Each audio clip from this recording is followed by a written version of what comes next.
We are here. We are back. Welcome to the Pass the Tots podcast. My name is Mike Craig. I am a co-founder at Nutrislice, and I am thrilled to be here today. A fantastic guest, Tyler Scheviak. He is the co-founder of the Fig app, and we'll get into all of that. But Tyler, first and foremost, how are you doing today? Doing really well. Yeah, we had a pretty crazy week. We just launched our app, but super excited about it. I've been able to help so many people so far, and really excited about this podcast. I've been circling this in my calendar all week long, looking forward to it. Well, we are thrilled to have you here today. So let's get started. Just a quick introduction. Maybe introduce yourself and today at the outset, I'll just say we're talking all things menu transparency. Tyler comes to us with a deep passion and concern around food allergies, the impact it has on society, and just those that have special dietary needs and preferences, how they access information, where they can go eat and feel confident that they're getting what they need, and all of that. Tyler, with that as a foundation, please introduce yourself. Yeah, definitely. So I have dietary restrictions, a ton of them.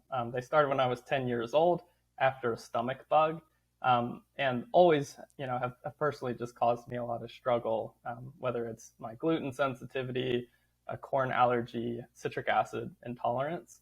I'm all over the place. It was always a challenge to find food.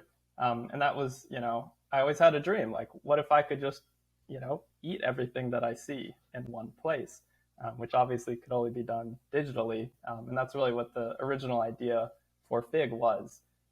So we've launched our app, and we've got some more exciting things too that we want to do. So Tyler, at 10 years old, you were diagnosed with some allergies.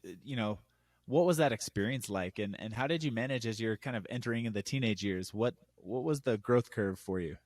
Yeah, so the experience was actually pretty challenging. I never got a true diagnosis from doctors, and they're considered food sensitivities at this point. And it was always really hard when I got all the tests, all the endoscopies, genetic tests, everything they had back then. And they said, oh, you're fine to eat anything. But I'd be laying on the bathroom floor for 8 hours in pain when I ate certain things, which was always really hard. And I didn't even know what ingredients they were. So it was a lot of elimination, reintroduction. So, trial and error. Spent many years reading ingredient labels in my life. Teenage years, I'm guessing, as you're kind of going through this trial and error. And, my hunch is that you probably, as far as food experiences, probably, it wasn't a very positive thing in those early years. But let's just fast forward real fast. Can you tell us a time, or maybe what is the best food experience that you have ever had? Yeah, I would say definitely, the best food experience is when I went to Cinque Terre, Italy, and they had a 100% gluten-free gelato place that also had some other food there. So I didn't eat just gelato on that trip, but I went 4 times in 2 days, and I just felt included and normal. And, that's a feeling I've had a few times in my life, coupled with the, whole Italian cuisine. That takes the gluten-free cake. You just went there 4 times in 2 days. I will say that if I was in your shoes and my love for gelato, it probably would have been breakfast, lunch, dinner, and a few times in between. Yeah, no, that's definitely it. And I think a lot of businesses, they know my face, because if something gives me a good experience, they get everything from me. And I know so many people in the same boat too. The local restaurants, they know my name. They know my order even. Yeah. So you're, in middle school, high school years. My hunch is you probably didn't interact a lot with those food service programs. You just packed lunch and came to school every day that way. Is that how that went out, or? Yep. Never ate anything in middle school or high school at the cafeteria. They definitely didn't have many options for me. They had a couple, fruits. But there was also no digital menus of any kind back then. I had no clue what was actually in the food. And you never really reached out to any of the K-12 food service operators, asking questions. It probably was like, hey, I'm just going to take care of this on my own. Yeah, that's really how it was. And I think that's worth noting too, because I am one of the most outspoken people when it comes to ingredient transparency, especially with, the app. that we're creating. And I didn't even do that. And most people with allergies are really introverted and keep it to themselves. It takes a lot of guts to kind of speak up. That's right. That's right. Well, so you matriculate high school, and it's a little different now. You're moving on, going to college, and just walk me through the process. You were bright, good grades. You had lots of options. What was your decision making process as it related to choosing a school and your dietary preferences and needs? Definitely. Yeah. At one point in that high school journey, just to touch on that real quick, I didn't think I'd be able to eat anything at a college campus at one point. My mom and I were fully prepared to get me an extra fridge and have her make me frozen meals that I would just heat up. And, throughout my high school years, I noticed that a very few select colleges actually just made it a priority to have transparent menus and to have more options for people. Luckily, one of them right down the street was NC State, which of course was, the school that I grew up cheering for. But it was so amazing when I went on a tour with Lisa Eberhardt, the dietitian at the time, and she was showing me everything. They had digital menus. They showed the ingredients there. I was sold instantly. That's everything to somebody like me. I don't know how I could live if I didn't have those menus. That's fantastic. So ultimately, you did end up choosing NC State, and Yep. walk me through that experience. I mean, what were some of the things? I mean, obviously the digital menus, but they were doing some pretty outstanding stuff with menu transparency, were they not? Totally. Yeah, they were definitely innovators in the space when it comes to that. I know Lisa had a little army of different nutrition students going and actually auditing ingredients, even from the suppliers, making sure all of the menus were up to date, and then offering the front end experience too. They had little tablets that you could check. They had the different markings on everything. And they had what I used the most, just a version I could load on my phone or on the computer, so I could just know what I could eat that day. And especially in group scenarios, that was huge for me because I wasn't actually too open about it. It's nerve wracking telling people you have restrictions. Right. What were some of your favorite items at NC State? Do you remember? Yeah, I always got the barbecue pulled pork sandwich without the buns.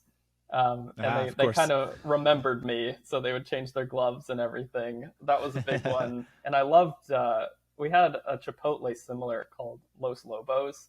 I think I ate there every single day, just to get Mexican food. That's fantastic. And from your advantage point, what is the role of menu transparency? In as it relates to the customer experience, just how important is it, and what advice would you give to food service operators as they kind of think this through?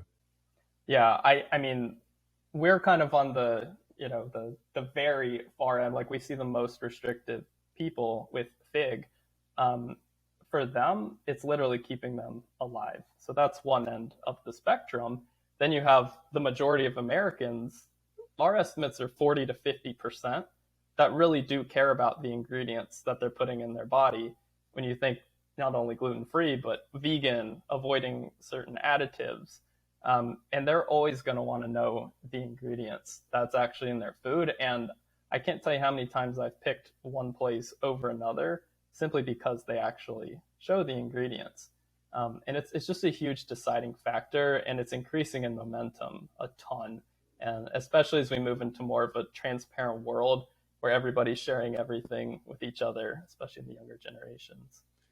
I mean, so you represent this growing generation, and what you said, I think I find it very interesting. You said that you can't tell, how many times you've actually made a decision as to where you are going to go dine based on the level of transparency that they're providing you. It's almost like for you and for many of us, that is the expectation and requirement out of the gate. Yeah, totally. And we've talked about adding restaurants to FIG as well. And when we talk to anybody, they say, "Oh, stay away from the small mom and pop chains because they don't have their ingredients. Put fast food restaurants on there." because they have their ingredients standardized and online. And I'm thinking, the most accommodating ones to me are some of the small mom and pop ones. If they had simply just put their ingredients online, that would have completely gotten over that hurdle. And they're extremely trustworthy many times. Yeah, for sure. Well, so you had a good experience at NC State. Did you get to join any of the groups that Lisa's army? Because Yeah. she had, yeah. Were you a part of any groups that she was overseeing? Yeah, I was in the food allergy support group, actually. I was the only male there. So that was, it was And definitely what interesting. exactly? What is the food allergy? What is a food allergy support group? This is fascinating. I don't think I've heard this before. Yeah, so it was just a group of other people like me. Gluten-free people tend to get lumped into food allergies, even though it's not. But we met up every week or two, and just got together and really talked about all the stress and anxiety that comes with it. It is really hard to live with it a lot of the times. Yeah. But we also would have little events where we'd go to the dining hall and they'd have a whole special accommodating thing for us, and they'd have special snacks for us, and they'd even have brands, with allergy friendly food come and give us stuff. So it's a really tight knit community. And the dining team at NC State was also part of that group. Yeah, Lisa was always there, and we had I think a few other students that were studying nutrition or dietetics there as well, That's if I recall fantastic. correctly. Did you ever get to interact with any of the chefs so they test out new recipes, and that was also part of it? Yeah, so I didn't personally help test out recipes. I did get to know a few of the chefs, just to be able to, help them basically know what was going on with me. They had pretty good training from Lisa, but they can't help me unless they know what my restrictions are. That's fantastic. And how great of a college experience, right? To go from, in high school, you surface this allergy, around 10 years old. You go through middle school and high school where you're essentially trial and error, and it's probably building up some type of expectation that you just can't trust any large food service organization just because you don't have access to any of the data, right? And you kind of get a 180 experience at NC State. Yeah, no, it felt like another world, and I felt normal for the first time in, I think, my life after I was 10. And I actually started telling other people that I was gluten free too. It was almost like it empowered me to Yeah. kind of own it. And, so much of the stress just went away right when I did that. And I credit so much of that, to Lisa and the staff and all the systems that they started to put in place. Well, how cool of an experience. I mean, what I'm building here is you've got both sides of the spectrum, probably everything in between. And what a great springboard for the Fig app. So maybe help us introduce us. Like, how did this come to be? Like, what's the genesis and the aha moments? Like, introduce us. Yeah, so really the idea was always kind of ruminating in my mind, actually, ever since I went to NC State, and saw ingredients for the first time. And I was like, wait, that's a possibility? I can know what's in food? And, I always had just dreamed of a way of filtering that to just see what I can eat. That's huge. And I have loved seeing the progress from some colleges to be able to actually do that, where you put in your diets, your allergies. I know Nutrislice does a fantastic job at that as well. That's why I love your brand, and I really wish I had that throughout, my childhood, middle school, high school. I might have actually eaten on campus if that was the case. But when it comes to Fig too, reading ingredients is also really important. So it's one thing to see them. If you have, say, a corn allergy, most manufacturers don't even know for each ingredient if it contains corn or not, because there are 1,139 ingredients that can contain corn. And it's our job with Fig to simplify that, where you just check one box and it automatically selects them for you. But also taking that, you have basically your diet profile and sharing that everywhere, and being more of like an integration company as well. Yeah. And so the vision and the purpose of the Fig app, I don't want to put any words in your mouth, but help us understand, like, when the Fig app is successful, what is it doing for customers, for people across the country? Yeah, I'd say ultimately it's giving them peace of mind and simplicity when it comes to any kind of dietary restriction, even Hmm. if you're vegan, low histamine. It's giving them hope and just a tailored world to them. Yeah, confidence to kind of navigate. Now, right now, you mentioned it's a scanner app. They create a profile, they can download it. Walk me through the user experience and where would a customer be using the Fig app today? Yep. So right now, it's able to be used at grocery stores. That's been the first implementation. You put in all of your diets, allergies, avoidances, and even any specific ingredient. We have a list of over 2,300. So Wow. really extensive list that you can pick from. Right when you hit complete my fig, it just shows you everything that you can eat at over 100 grocery stores. And then, of course, the barcode scanner to just check the ingredients.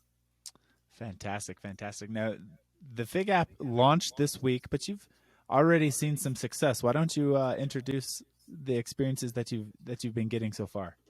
Totally. Yeah. So we launched our beta app in November, right around Thanksgiving. And since then, we actually have gained over 133,000 people on the Wow. app.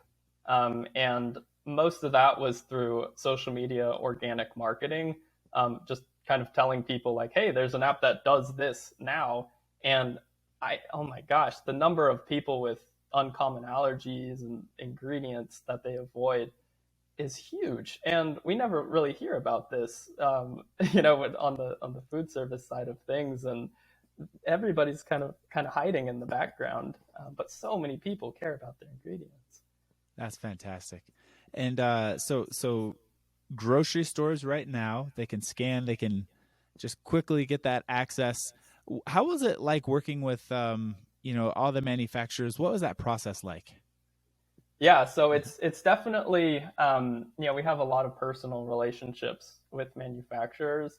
I've gotten to meet some really cool brands that have some really cool stories behind them. Accuracy is a really huge thing for us, so we want to make sure that we're getting as much from the source as we can, and also, it's constantly keeping up with changes too. I know the supply chain right now makes it so that they have to substitute ingredients a lot of the time. Um, so it's really kind of figuring that out. But on the other side of the coin, there's a lot of consumer demand that hasn't fully been met by manufacturers quite yet, where there's some cross contamination things they want to learn, or ingredients that even still might be hidden in like natural flavors as an ingredient, and that's kind of another thing when it comes to transparency that we'll move Yeah. into. Fantastic. And the full vision, where does the Fig app go from here? You've got grocery stores. Are there plans to go into restaurants, other locations? Yeah, definitely. Basically, we see Fig as more of a platform where we're really enabling anybody in the food space to give personalized experiences to people that just care about what's in their food. So you can imagine a world with Instacart. You log in to Instacart, you sign in with your Fig. It's a completely customized experience to you, or even grocery websites. So it's more of that platform basis, just to kind of meet the consumer demand from millions of people, just like me. Yeah, Tyler, I was on the app reading one of the reviews. Just phenomenal feedback that you're getting. One of the reviews says, I have a little girl who's 5 years old, has quite a few life threatening food allergies. It's been quite the task to double and triple check ingredients to find foods that are safe for her. And this app has been a gem. What I love, and one of the ideologies that we bring forth at Nutrislice, is that anytime you can introduce convenience to the customer experience, you're gonna do well. And technology just has that ability to simplify things, to deliver convenience. It really sounds like there's a struggle when you are double, triple checking ingredients just to make sure something is safe. And what the Fig app does is gives that peace of mind, that hope. The trust is there that they can quickly, intuitively, with just a tap of my finger, I can scan a product, and I can get that confidence as to whether or not this is going to be safe for me. And I think that's wonderful. I think there's so many great things that happen when you make it convenient for customers. Definitely. And we get these kind of messages so frequently, and we're moved to tears almost every single day through the people that we meet, the stories that we've heard. And it's really great too, because our whole team personally understands that as well. We've had our own journeys, and it's just like they haven't felt heard. So many people that finally get on Fig, they're saying, I'm finally seen, like my low histamine intolerance is on here. And it's definitely a world that we want to give that feeling to everybody and make it as easy as possible for businesses and manufacturers to do so. That's fantastic. That's great.